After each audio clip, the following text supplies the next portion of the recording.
Dear students, let us start the discussion on today's newspaper, that is 23rd November 2016. And sorry for delay, as one of my employee is suffering from severe stomachache. I need to take him to the hospital for consultation, so the video is getting delayed because of this. And I'll try to reduce these delays as much as possible. Further to this, let us talk about the Trans-Pacific Partnership Agreement, from which Mr. President-elect Donald Trump said he is going to move away from. The Trans-Pacific Agreement, it consists of 12 Pacific Rim nations along with the United States of America. And it is said to be the largest trade bloc because 40% of the global GDP happens across these countries. And counter to this, RCEP, Regional Comprehensive Economic Partnership, was mooted by China. And in RCEP, US is absent, and Trans Pacific Partnership, China is absent. So these are seen as two rival trade blocs. And the second thing is, the TPP is not just an economic agreement or just a trade understanding. It is seen by the strategists as an economic arm of the so-called pivot to Asia. So Obama's pivot to Asia to contain the China has even the trade containment which is coming through TPP. And the second thing is, US wants to protect its allies from the China's supervision or else from the China's trade relations through a strong trade relations with its own self. So here, what is the India's stand? Either RCEP and TPP. India did not join either of them. The rules under the TPP are much stronger. And Obama, he himself has made clear that if we don't write the global rules on trade today, the China is going to write them tomorrow. So we need to respond fast. So India, what it said is, the WTO World Trade Organization shall be the only legitimate body to conduct the global trade negotiations. Regional trade blocs, according to it, is going to hurt its interests. As India is not a part of the TPP, other countries such as Vietnam, they are going to gain out of this relationship.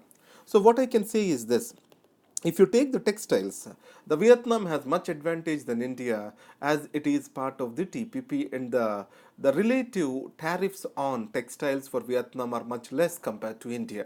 So, if TPP comes into force, India could have lost its export markets to the tune of $50 billion per year. So, this is, I can say this way. So, it is beneficial to India. From the strategic dimension, the US allies such as New Zealand, Australia, and then you have Thailand, Vietnam. So they may move close to China now, and added to that, US will be more presented in this region as uncertain in its intentions. How it will shift the long-term trade balance is the major question, and also strategic balance is the concern. Coming to tweaking the photosynthesis, you all know that photosynthesis is a process through which carbohydrates are being created. So in this case, the photosynthesis, if it is efficient, it leads to the better production of the food grains. So the glucose which has been produced over here, what it does is, it is useful for the human beings. So this is how it manufactures the food. If we can make this photosynthesis which is happening through sunlight efficient, we can increase the food production and fight the poverty. So in that scenario, now, whenever the sunlight is beyond the required range, then obviously the excess sunlight is shed as a heat by the leaves. Because of this excess sunlight, because of this activity, the photosynthesis is stopped in between. It means that it is a coffee break between two shifts. So if you reduce this coffee break, the time spent by that particular plant in photosynthesis will increase, which will turn increase the productivity. So that is what is being researched in the University of Illinois, United States of America, and the researchers claim that yes, they are able to bioengineer the leaves, or they are able to bring in this particular bioengineering where they can handle this. Next is the 50 days later, the demonetization, it's been for 50 days, within 50 days, the money has to be deposited in the bank, and the new notes are necessary, have to be collected. It means that, so the 50 days is the window period given by the government to deposit all the money which the people hold with them. after this invalidating the 500 and 1000 rupees. Here there are two situations we need to understand. Who are the worst affected? Because in the supply chain, as you go to the end, the cash and its role is bound to increase. It means the people at the end of the supply chain are going to be worst affected. Who are they? They are farmers, small medium enterprises. The small medium enterprise is mostly rural India based. They are known for the generation of the employment over there. The worst effect of this demonetization is going to kill this rural enterprise, and also it's going to decrease the employment over there.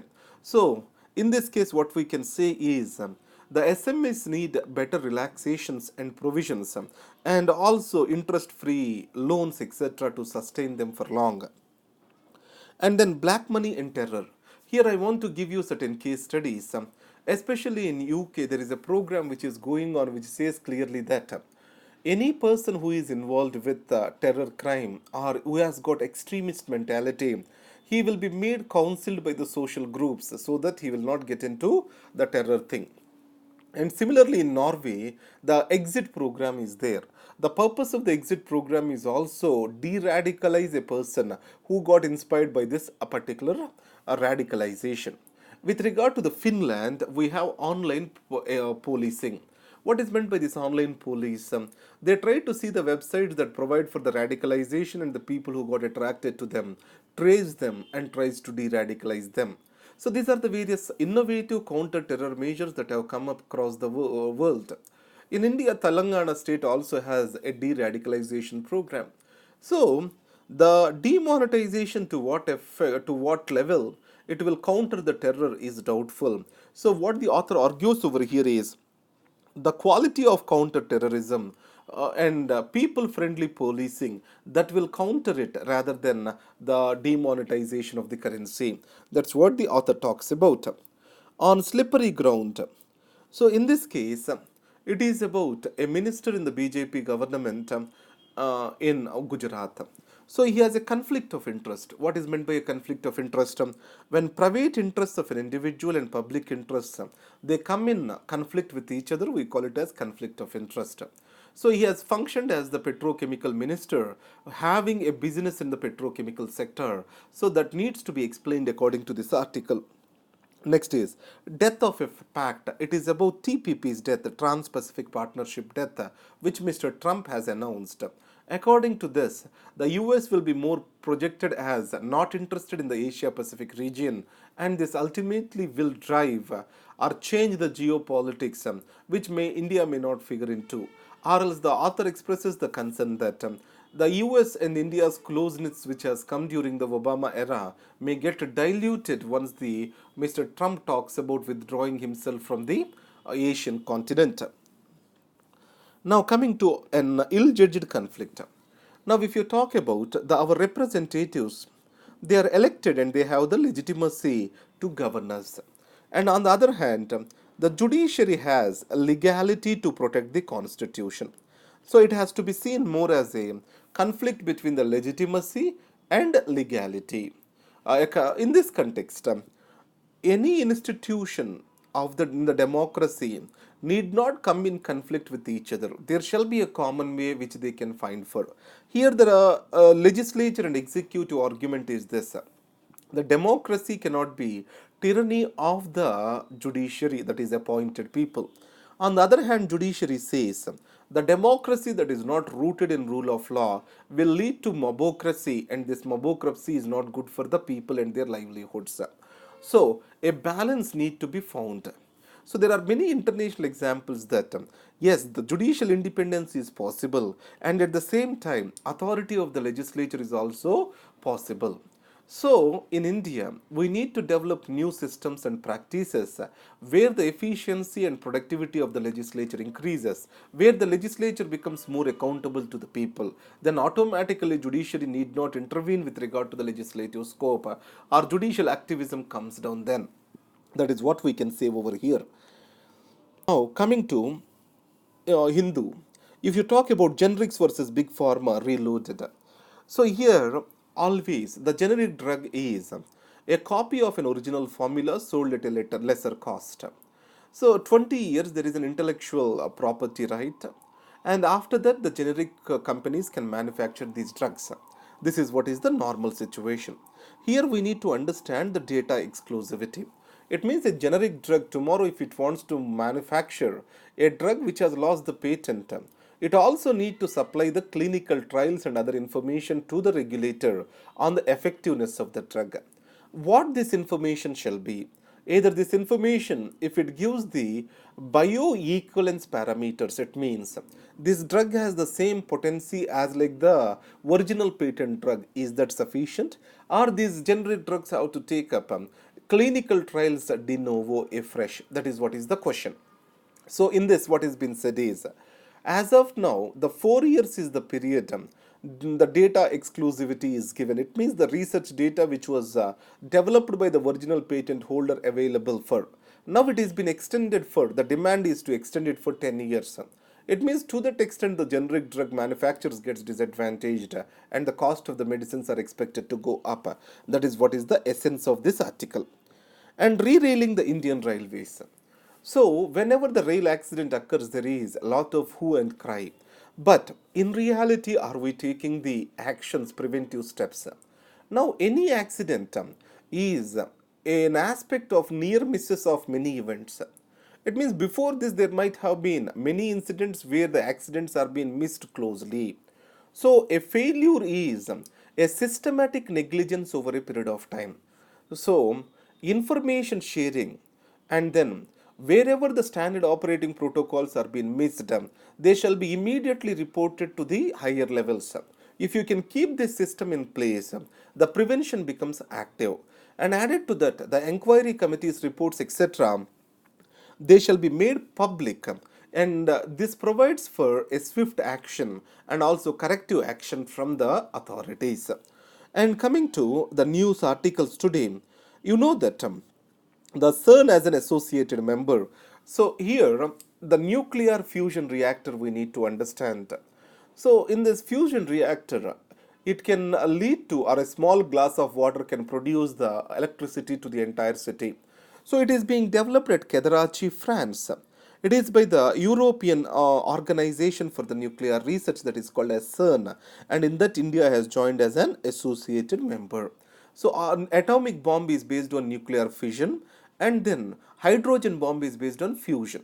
Hydrogen bombs many times powerful than atomic bomb, and if it is can be controlled, then automatically it leads to the solution for the energy crisis which the world is going on.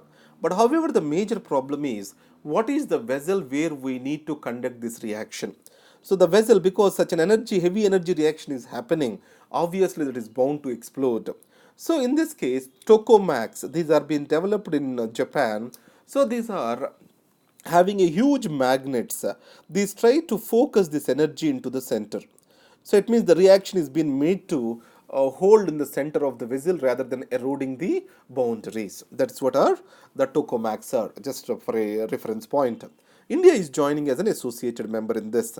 So these are the topics over here. Now coming to the newspaper, India's wealth rises as does disparity. Already a number of reports are there which says that India's economic growth is significant, wealth is increasing, but this wealth is not getting distributed.